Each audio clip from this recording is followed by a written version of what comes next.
hello, welcome to the studio. Tell us who you are and what you do. My name's Hayden Bloomfield, and in one line, I get in people's heads. Get in people's heads. Okay, so what does that mean then, Hayden? So my company, Pink Panda, was born out of my first company, and that was a garden maintenance, or is a garden maintenance business. But the thing that I seem to have a good skill, although I sucked at certain things and was really bad at certain things, like I was quite a bad manager of people. A lot of that was because I just finished puberty and was barely an adult. But the thing that I was really good at was understanding the human mind and how to draw people into the business, whether that was attracting my dream team or a dream client. I just seemed to refine a system where I could buy a van, fill it with tools, and I'd have two people ready to join and a calendar full of work for them within a month or two. Okay. And just became obsessed with solving problems all around marketing and all around how do I communicate to a human in a certain way that lures them to a certain action. And is that what Pink Panda has then evolved into now? Yeah, exactly that. So it started off where in my garden company, the thing that worked really well for me was content all around. I need to communicate to people in a certain way that leads them to an action. So I started Pink Panda just by making content and felt I need to be more helpful for people. Like I'd make content and they'd have it and they wouldn't utilise it in the right way, or they just wouldn't have the time. So I was like, right, well, we need to be more helpful and do more for people. So that's where the business model has evolved. Wow. So are you a do for you, or are you a teaching, or both?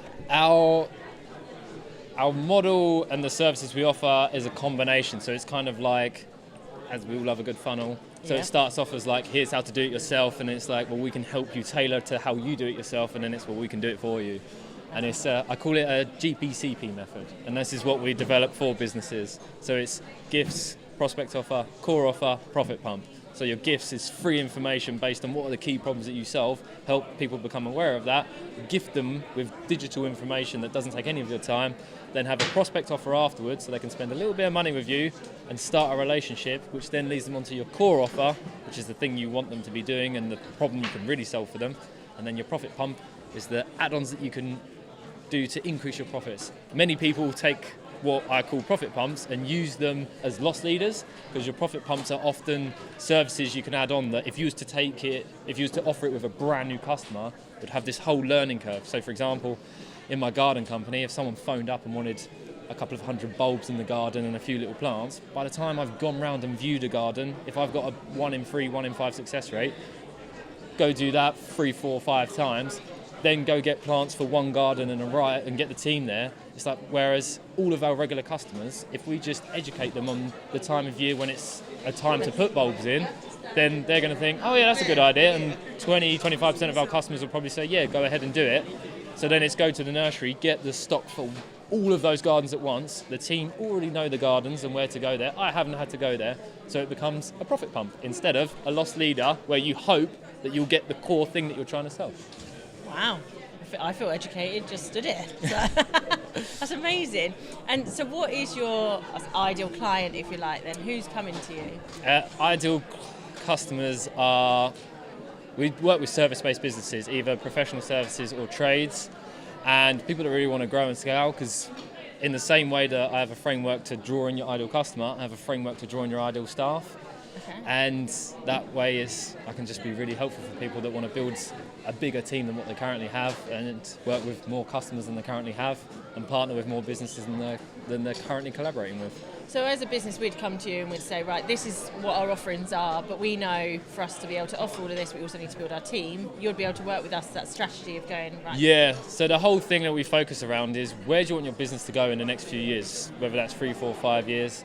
Let's look at that business in the future and who are all the people that you need to bring it to fruition. So that is the team that you're going to employ or people you're going to work with, whether they're freelancers or whatnot.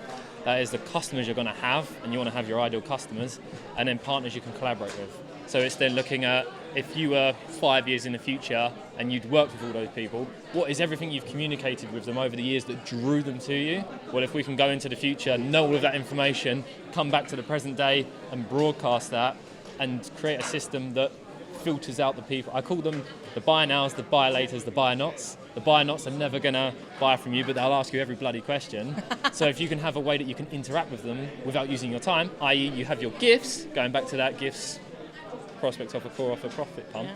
So if you have gifts where they can get free information from you, then you don't have to use your time and you don't have to deal with the buyer knots, although you might actually convert them to a buyer later, and they are the people that will potentially buy from you. They just need a bit more nurturing, they need to learn a bit more about you and about their own problem, and then the people you really want to spend your time with is the buy nows. So we work with people to help that, and it's the same process for when you're recruiting your team. You've got people that are work now, work later, work nots. And if you can filter them out. Nots, yeah, get rid of those. Exactly. Amazing. So what brought you to the Kent Business Show today? LinkedIn and just seeing it. I think it was LinkedIn anyway. I spend a lot of time on there, and just the opportunity to float around. And I want to do expos in the future, and it's something that hopefully this year we'll be able to do one. It might be next year. I've got some mental ideas of what we're going to do. Like go big or go home. I feel like you're a go big or go home. Oh yeah, yeah. I'm going to hold a funeral at an expo, and that's all I'll say. Okay, I need an invite to that expo whenever that one is up. Let's just get rid of some. Thank you very much. Amazing. And what's your biggest nugget that you've taken away from today then?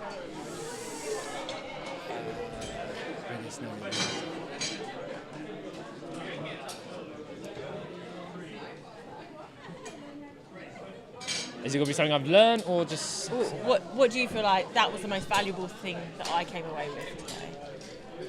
I mean, technically, what will potentially be the most valuable thing I came away with was someone I had a conversation with and gave them some ideas, and they were like, oh, that would be a really good idea. Let's grab a coffee and see how that could work in our business. But it's always good just to float around, like the amount of people, like one of the most valuable things for like expos and such is the amount of people I bump into I haven't seen in months.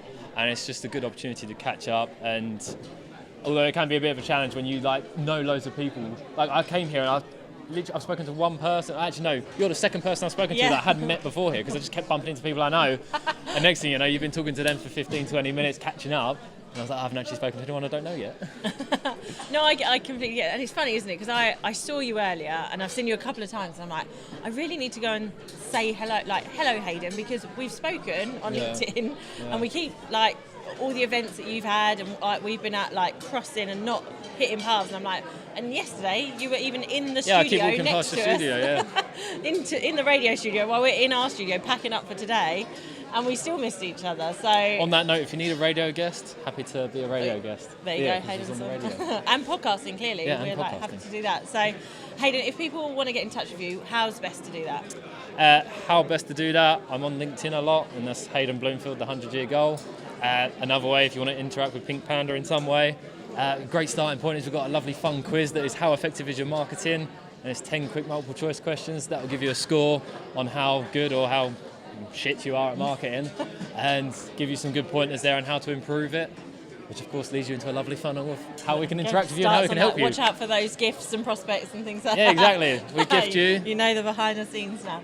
Amazing. Hayden, thank you so much. We'll put all those links and things in the video as well, and we look forward to seeing a funeral at an exhibition next. Yeah. Hopefully I can do it this year, but thank you. Amazing. Whoever pisses me off the most. Yeah.